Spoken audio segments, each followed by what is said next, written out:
وعليكم السلام ورحمة الله وبركاته. بداية نقول شافاكم وعافاكم الله عز وجل فيما ابتلاكم، والابتلاءات تبقى في المؤمنين أكثر من غيرهم. كلما زاد إيمان العبد وقوي إيمانه كلما زاد ابتلاؤه.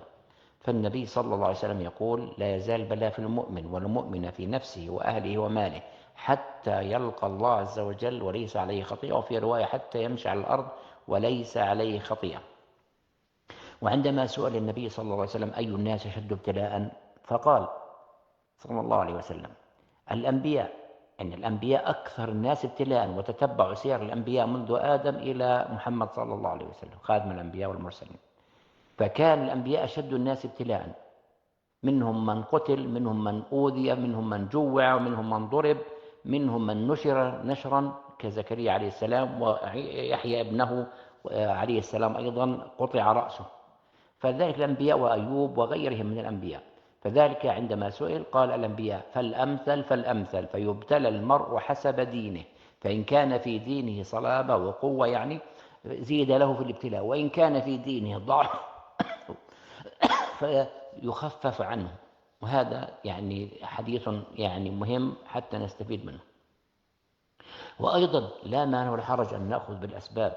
الآن مثلا هذه الأشياء والأمراض والأوجاع، فالنبي صلى الله عليه وسلم قال: تداووا عباد الله ولا تداووا بمحرم، اعرضوا علي رقاكم. حتى في الجاهلية كان يقر بعض الرقى وينهى عن بعض إن كان فيها شرك، ما لم تكن شركا طبعا. فلذلك الرقى الشرعية تنفع بإذن الله تعالى وتحصن ولا تضر بإذن الله تعالى، تنفع ولا تضر.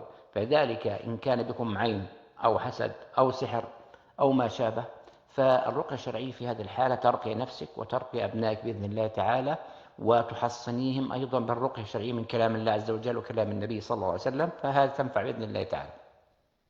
وأيضا قراءة سورة البقرة بنية الشفاء أيضا، والرزق وما شابه أيضا، على كمية الماء تشرب من هذا الماء جميعا، وتغتسل بالجزء الآخر على الأقل مرة في الأسبوع، وتكرر هذه القراءة في سورة البقرة كل أسبوع مرة بنية الشفاء، وبإذن الله تعالى تبرأ، لأن سورة البقرة فيها فضل وأسرار لا يعلمها إلا الله العزيز الغفار.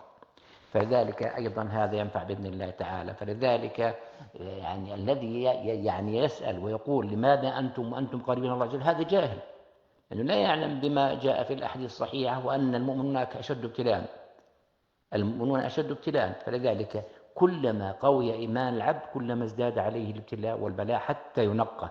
وربما أيضا يعني الله عز وجل يريد لهذا العبد منزل عالي في الجنة لا يدركها إلا بهذا الابتلاء، لا يدركها إلا بهذا الابتلاء. فلك الأجر إذا صبرت أنت وأبناؤك جميعا بإذن الله تعالى، فلكم الأجر ولكم الدرجات العلى، وأيضا فيها تكفير سيئات، فإما لرفع الدرجات وإما لتكفير السيئات، فكله خير. كما قال النبي صلى الله عليه وسلم: عجبت لأمر المؤمن إن أمره كله خير وليس ذلك لأحد إلا المؤمن، إن أصابته نعماء فشكر فكان خيرا له، وإن أصابته ضراء فصبر فكان خيرا له، وليس ذلك إلا للمؤمن. والله تعالى أعلم.